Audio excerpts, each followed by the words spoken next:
টাকার জায়গায় 1000 টাকা দিলে ওয়াজের বা মোনাজাতের ভাষা পরিবর্তন হয়ে যায়।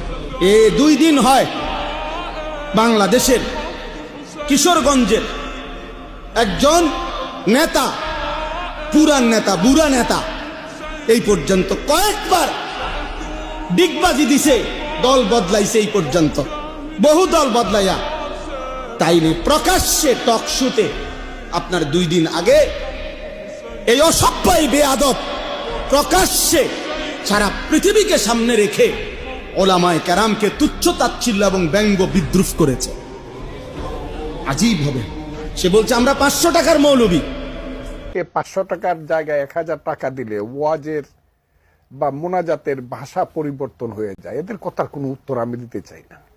এদের কথার এই 500 টাকা 1000 টাকা যারা মানুষের ঘরে খায়া, লিল্লা খায়া, যারা বড় হইয়া বড় বড় কথা বলে, এদের কথা, এদের কোনো সেন্স কাজ করে বলে আমি মনে করি না।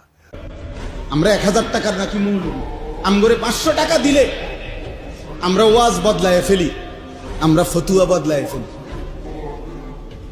নারীদেরকে বলছে তোমরা এই মোল্লাদের সন্তান পেটে ধারণ করবা না।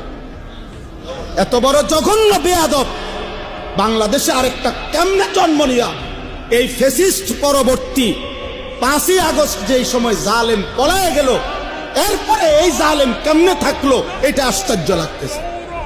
এত বড় জঘন্য বেয়াদব, এত বড় ভয়ানক বেয়াদব।